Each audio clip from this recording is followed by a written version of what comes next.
Dukung peningkatan kualitas layanan Stiba TV dengan berdonasi ke nomor rekening 7171713069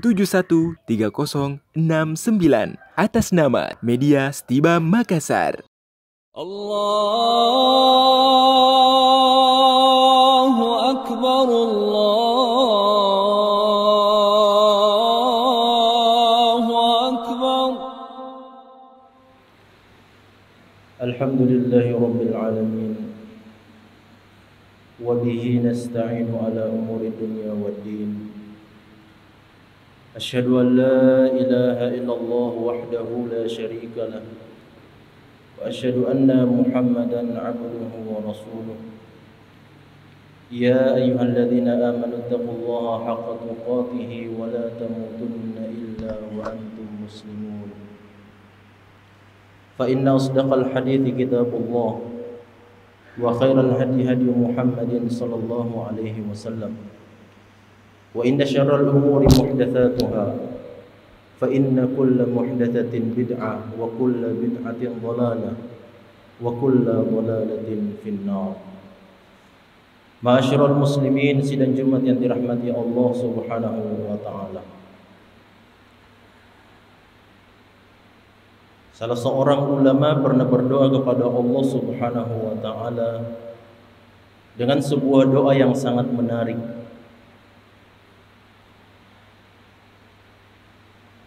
Beliau mengatakan, "Ya Allah, jadikanlah kami ini termasuk ke dalam golongan orang-orang yang sedikit."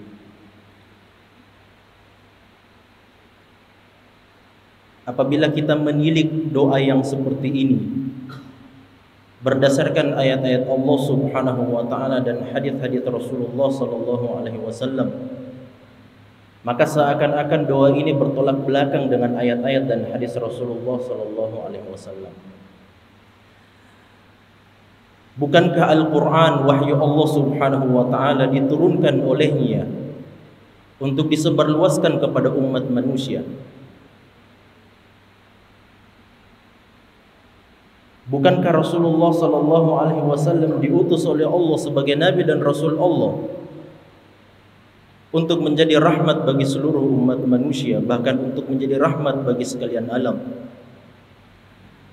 Bukankah Rasulullah sallallahu alaihi wasallam sangat bangga pada hari kiamat kelak apabila di antara pengikut beliau adalah pengikut yang paling terbanyak dari seluruh nabi-nabi dan rasul-rasul Allah Subhanahu wa taala? Di dalam sebuah hadis yang sahih, Nabi sallallahu alaihi wasallam bersabda, "Tazawwajul waludal waduda fa inni mukatsirun bikumul umama yaumal qiyamah."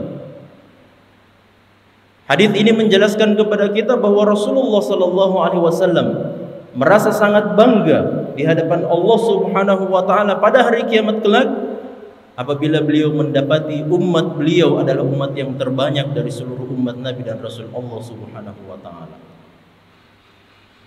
Lantas mengapa di antara ulama kita ada yang berdoa kepada Allah Subhanahu wa taala, "Ya Allah, jadikanlah kami ini termasuk ke dalam golongan orang-orang yang sedikit"? Alasannya jamaah sekalian, apabila kita melihat ayat-ayat Allah Subhanahu wa taala dan kisah-kisah yang diangkat dan disebutkan oleh Allah Subhanahu wa taala di dalam Al-Qur'an, maka kita akan mendapati bahwa sesungguhnya orang-orang yang mendapatkan pertolongan dari Allah Subhanahu wa taala dan orang-orang yang mendapatkan taufik dari Allah Subhanahu wa taala, bahkan mereka yang akan memasuki surga Allah Subhanahu wa taala, maka mereka itu adalah orang-orang yang sedikit. Di dalam surah Sabah ayat yang ke-13, Allah Subhanahu wa taala berfirman kepada Nabi Daud alaihi salam, "I'malu ala Daud syukra." Wahai keluarga Daud, berbuatlah, bekerjalah, beramallah sebagai bentuk kesyukuran kepada Allah Subhanahu wa taala. Wa qalilun min ibadiyasy syakur. Dan sungguh sangat sedikit, kata Allah, di antara hamba-hambaku yang bersyukur kepada Allah Subhanahu wa taala. Di dalam ayat yang lainnya ketika Allah Subhanahu wa taala mengisahkan hukum yang diberikan oleh Nabi Daud alaihi salam kepada dua orang yang datang berselisih kepada Nabi Daud alaihissalam tentang kambing-kambing yang mereka miliki. Allah Subhanahu wa taala mengatakan, ala lisani Daud wa inna katsiran minal khulaqa, dan sesungguhnya sebagian besar umat manusia yang memiliki serikat di antara mereka, la yabghi ba'dhum ala ba'din illa alladhina amanu wa 'amilus shalihat wa qalilum ma hum. Sesungguhnya orang-orang yang berserikat, yang memiliki perserikatan di antara sesama mereka, mereka itu yabghi ba'dhum ala ba'din, berbuat zalim antara yang satu dengan yang lainnya, illa alladzina amanu wa 'amilus shalihat, kecuali orang-orang yang beriman kepada Allah dan beramal saleh. Kemudian kata Allah, wa qalilum mahum, dan sungguh orang-orang yang beriman dan beramal saleh itu sangat sedikit di antara mereka.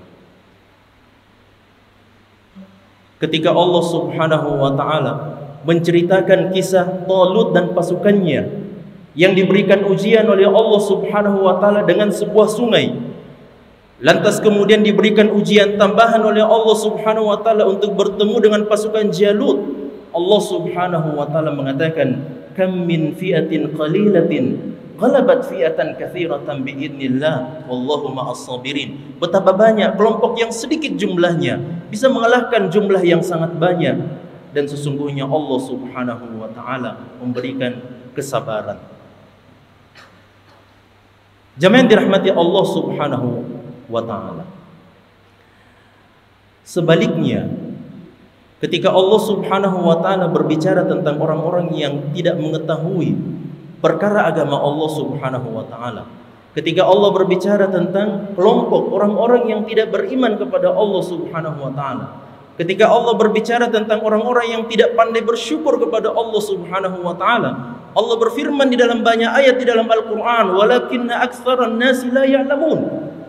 Namun sebagian besar umat manusia tidak mengetahui dan tidak mengerti perkara agama ini. Di dalam ayat yang lain Allah Subhanahu wa taala mengatakan, walakinna aktsaran nasi la yu'minun. Namun sebagian besar umat manusia tidak beriman kepada Allah Subhanahu wa taala. Oleh karena itu, salah satu di antara sunnatullah yang Allah Subhanahu wa taala ingin ajarkan, ingin isyaratkan melalui ayat-ayat Al-Qur'an adalah bahwasanya selalu orang-orang yang sedikit jumlahnya itu di sisi Allah Subhanahu wa taala, apabila mereka beriman dan beramal soleh dengan keimanan dan amal soleh yang benar, ikhlas tulus karena Allah Subhanahu wa taala, maka mereka itu adalah jumlah yang selalu sedikit. Lihatlah kaum Nuh alaihissalam. Berapa banyak di antara umat Nabi Nuh yang ikut bersama Nabi Nuh naik ke atas bahtera? Di dalam riwayat disebutkan kurang lebih hanya 80 orang saja. Anak Nabi Nuh alaihissalam yang bernama Kan'an sendiri ditenggelamkan oleh Allah Subhanahu wa taala, dan hanya kurang lebih 80 orang saja. Selama usia dakwah beliau 950 tahun lamanya beliau berdakwah, hanya 80 orang yang beriman kepada Nabi Nuh alaihissalam. Orang-orang yang beriman kepada Nabi Musa dan Nabi Harun alaihissalam, yang keluar bersama Nabi Musa dan Nabi Harun dari cengkraman kekuasaan Fir'aun dan bala tentaranya, lalu kemudian mereka sampai kepada negeri Madian sebelum mereka masuk ke dalam Ardul Filistin. Berapa jumlah mereka? Fir'aun laknatullah alaih, diabadikan perkataannya oleh Allah Subhanahu wa taala. Dia mengatakan, innahum lasyirzimatun qalilun, sesungguhnya Musa dan bala tentaranya atau pasukannya atau Bani Israel yang berhasil dikeluarkan oleh Musa dari Ardul Misr, syirzimatun qalilun, jumlah mereka itu sangat sedikit dibandingkan dengan bala tentara kita. Berapa jumlah sahabat Nabi SAW yang beriman kepada beliau tatkala beliau melakukan dakwah selama kurang lebih 13 tahun lamanya di kota Mekkah?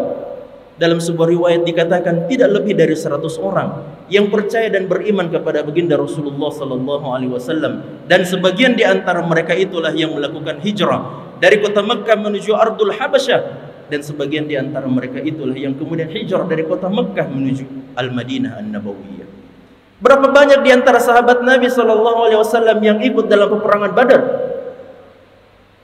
Dalam peperangan yang paling besar, peperangan yang paling pertama, Yaumul Furqan, Yaumul Taqal Jam'an, jumlahnya hanya 300 orang lebih saja. Tatkala mereka harus berhadapan-hadapan dengan 1000 orang pasukan kafir Quraisy, dilengkapi dengan persenjataan dan makanan yang sempurna. Maka jamaah yang dirahmati Allah Subhanahu wa taala, selalu jumlah yang sedikit itu Apabila mereka beriman dan beramal soleh dengan sebenar-benarnya keimanan dan amal soleh, maka jumlah mereka selalu sedikit di sisi Allah Subhanahu wa ta'ala. Jumlah mereka selalu sedikit dibandingkan dengan orang-orang yang kufur kepada Allah Subhanahu wa ta'ala, dibandingkan mereka yang tidak beriman kepada Allah Subhanahu wa ta'ala, dibandingkan mereka yang ingkar kepada Allah Subhanahu wa ta'ala. Jumlah mereka selalu banyak. Cukuplah firman Allah Subhanahu wa ta'ala yang telah kita hafalkan bersama di dalam juz 30 surah Al-Asr. Allah Subhanahu wa ta'ala berfirman, bismillahirrahmanirrahim, wal 'asr innal insana lafi khusr illa alladhina amanu wa 'amilus solihati wa tawasaw bil haqqi wa tawasaw bis sabr. Allah Subhanahu wa ta'ala mengatakan, demi masa sesungguhnya umat manusia berada dalam kerugian. Illa alladhina amanu wa 'amilus solihati wa tawasaw bil haqqi wa tawasaw bis sabr. Siapa yang tidak mengalami kerugian dalam kehidupan dunia dan akhirat itu, jemaah sekalian, kata Allah, kecuali orang-orang yang beriman dan beramal soleh, dan mereka saling memberikan nasihat dalam kebenaran dan memberikan nasihat dalam kesabaran. Dalam kaidah bahasa Arab, dan kita semua yang telah mengetahui bahwasanya sesuatu yang dikecualikan dari sesuatu yang ada, maka jumlahnya pasti selalu sedikit.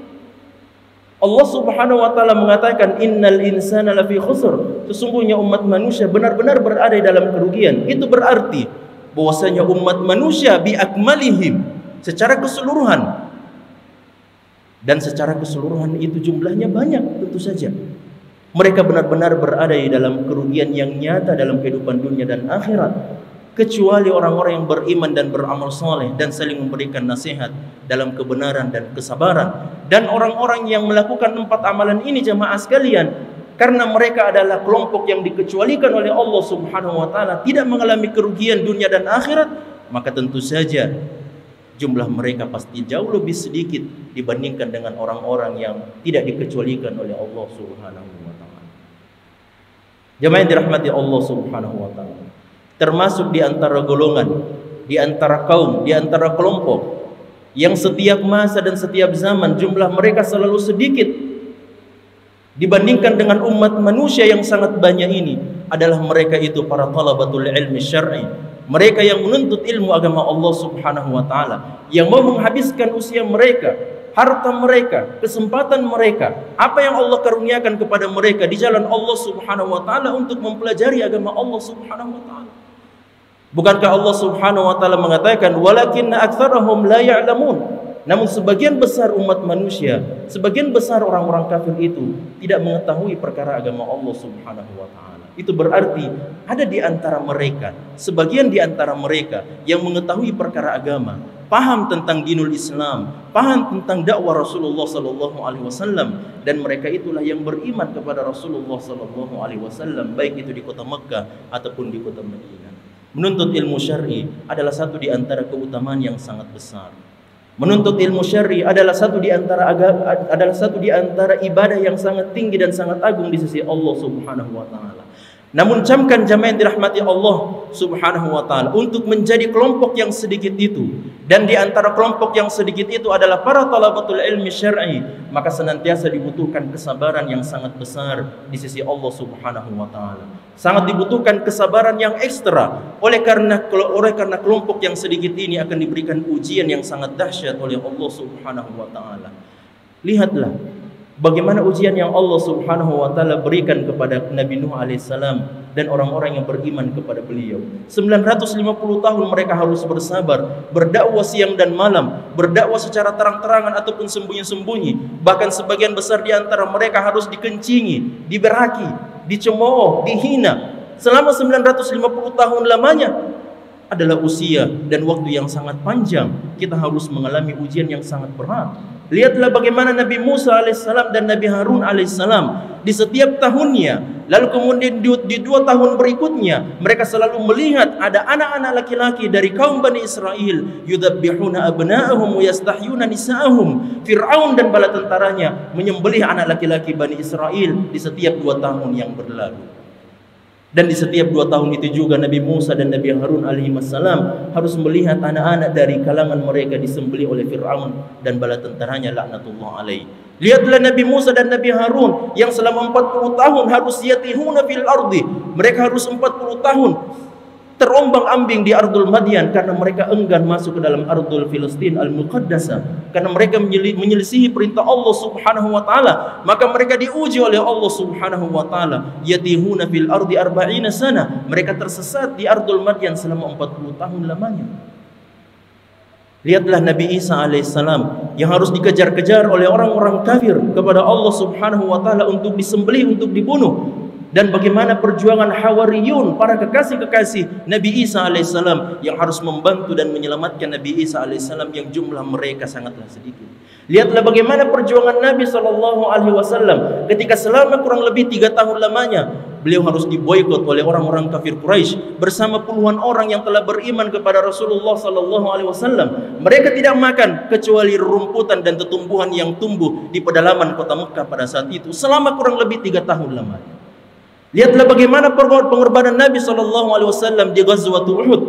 Ketika Rasulullah SAW terperosok ke dalam sebuah lubang, lalu kemudian wajah beliau yang tertutup oleh tameng besi yang dimiliki oleh Rasulullah harus dibenturkan oleh Abdullah ibnu Qamiyah dengan pedangnya sendiri. Lalu kemudian wajah Rasulullah SAW bercucuran dengan darah yang sangat banyak. Ketika Rasulullah SAW mengangkat kedua tangannya, Abu Bakar As-Siddiq sudah merasa bahwa Rasulullah SAW akan mendoakan kebinasaan atas kaum kufar Quraisy. Namun Rasulullah SAW bersabar atas itu semua.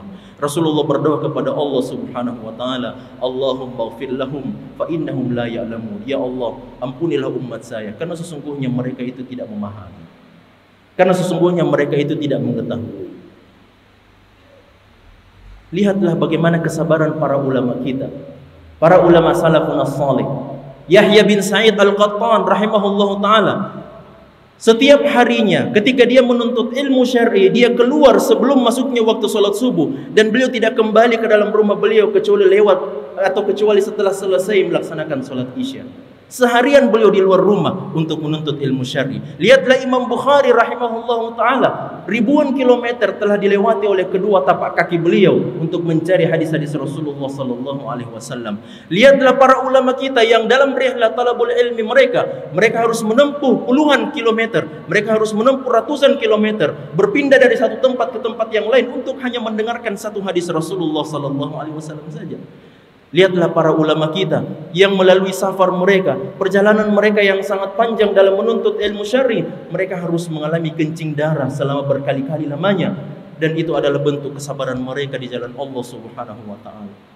Lihatlah Imam An-Nawawi rahimahullah ta'ala, selama 26 tahun di Damaskus, beliau hanya meminjam salah satu rumah atau salah satu bilik dari salah seorang guru beliau, dan di tempat itulah selama 26 tahun beliau menulis kitab-kitab beliau mempelajari agama Allah Subhanahu wa ta'ala. Tidak lewat satu hari melainkan beliau menghadiri 13 buah majlis ilmu syar'i.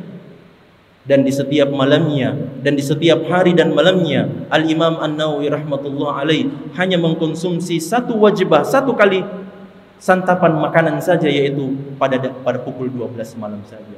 Dan di setiap malam Imam Nawawi rahmatullah alaih tidak pernah menyandarkan punggung beliau tatkala beliau memejamkan kedua matanya. Itu adalah sebagian daripada bentuk-bentuk surah, gambaran, potret bagaimana para ulama kita, bagaimana para nabi Allah Subhanahu wa taala dan Rasul Allah, para ulama salafus salih dalam kesabaran mereka fi talabil ilmi syar'i, ketika mereka menuntut ilmu syar'i dan ketika mereka berjuang di jalan Allah Subhanahu wa taala. Maka kalau seandainya ada di antara kita, seandainya ada di antara antum yang sedikit lagi kesabarannya pupus disebabkan karena beratnya ujian yang Allah berikan dalam menuntut ilmu syar'i ini, maka bercerminlah kepada mereka. Bercerminlah kepada para nabi dan rasul Allah Subhanahu wa taala. Bercerminlah kepada Nabi Muhammad sallallahu alaihi wasallam. Bercerminlah kepada para salafus saleh dengan kesabaran mereka dalam menuntut ilmu syar'i. Kalau itu semua tidak memberikan kekebalan, tidak menguatkan dan menebalkan keimanan kita semua, dan tidak menguatkan dan menebalkan kesungguhan kita, kesabaran kita dalam menuntut ilmu syar'i dengan berbagai macam ujian dan cobaan yang Allah Subhanahu wa taala berikan kepada kita semua, maka bersandarlah kepada satu sebab, yang mana sebab itu adalah sebab utama yang Allah Subhanahu wa taala turunkan kepada seluruh nabi dan rasul Allah Subhanahu wa taala. Itu adalah sebab yang paling utama yang Allah Subhanahu wa taala berikan kepada seluruh ulama salafun salih. Kesabaran mereka jamaah yang dirahmati Allah Subhanahu wa taala, keistiqamahan mereka, kesungguhan mereka tatkala mereka berjuang di jalan Allah Subhanahu wa taala untuk menjadi kelompok yang sedikit, untuk menjadi orang-orang yang istiqamah, menjadi kelompok yang sedikit itu, menjadi para talabatul ilmi syar'i. Satu sebab yang mereka dapatkan dalam agama Allah Subhanahu wa taala yaitu berdoa hanya kepada Allah Subhanahu wa taala, memohon pertolongan dari Allah Subhanahu wa taala, memohon bantuan dari Allah Subhanahu wa taala.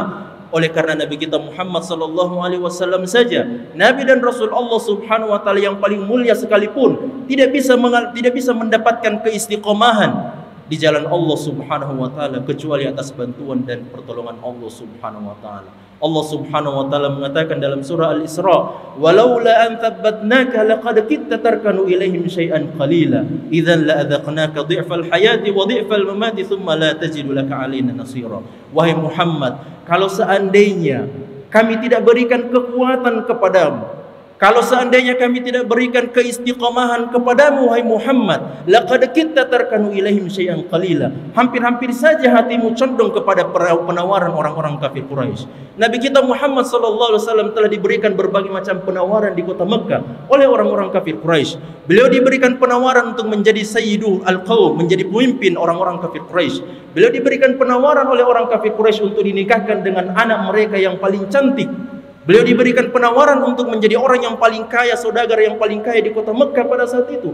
Namun itu semua ditepis oleh baginda Rasulullah sallallahu alaihi wasallam. Kalau seandainya kata Allah, laula an thabbatnaka laqad kitta tarkanu ilaihim syai'an qalila. Kalau seandainya bukan kami Allah Subhanahu wa taala yang memberikan pertolongan kepadamu wahai Muhammad, yang memberikan bantuan kepadamu wahai Muhammad, yang mengistiqamahkan hatimu wahai Muhammad, laqad kitta tarkanu ilaihim syai'an qalila, maka hampir-hampir saja hatimu condong kepada penawaran yang diberikan oleh orang-orang kafir Quraisy tersebut. Oleh karena itu, banyaklah beribadah kepada Allah Subhanahu wa taala.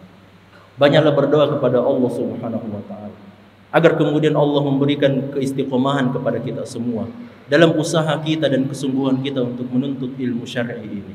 Oleh karena menuntut ilmu syar'i ini dan menjadi kelompok yang menuntut ilmu agama Allah Subhanahu wa taala adalah satu di antara kelompok dan kaum yang sedikit di hadapan Allah Subhanahu wa taala.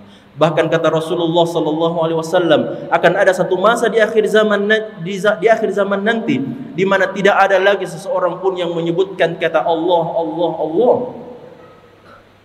Di dalam sebuah hadis yang sahih Nabi sallallahu alaihi wasallam mengatakan, "Innallaha la yantazi'ul ilma intiza'an min sudurin nas, walakinnahu yantazi'uhu biqabdi arwahil ulama. Fa idza lam yubqi 'aliman fil ardi ittakhadha an-nasu ru'usan juhala, fasu'ilu fa aftu bighairi ilmi fadallu wa adallu." Sesungguhnya Allah Subhanahu wa taala apabila Dia hendak mencabut ilmu pengetahuan dari umat manusia dari hati mereka, maka Allah tidak akan mencabut dengan begitu saja. Namun Allah Subhanahu wa taala akan mencabutnya dengan dimatikannya para ulama. Apabila tidak tersisa lagi para ulama di permukaan bumi ini, maka umat manusia akan mengangkat orang-orang bodoh yang tidak mengetahui perkara agama sedikit pun. Lalu kemudian mereka ditanya tentang perkara agama dan mereka memberikan fatwa tanpa didasari ilmu pengetahuan, maka mereka sesat dan mereka menyesatkan umat manusia. Jangan sampai kita menjadi salah satu sebab yang menghadirkan satu zaman tersebut di akhir zaman ini, jamaah yang dirahmati Allah Subhanahu wa taala. Oleh karena itu, marilah kita senantiasa menjadi golongan yang sedikit ini. Menjadi golongan yang sedikit yaitu menjadi para thalabatul ilmi syar'i, mempelajari agama Allah Subhanahu wa taala dengan sebaik-baiknya, dan mari kita memperkuat kesabaran kita di jalan Allah Subhanahu wa taala ini. Qultu ma sami'tum wa astaghfirullah li wa lakum wa lisa'il muslimina min kulli dhanbin wa khati'ah fastaghfiruh wa tubu ilaihi innahu huwal ghafurur rahim.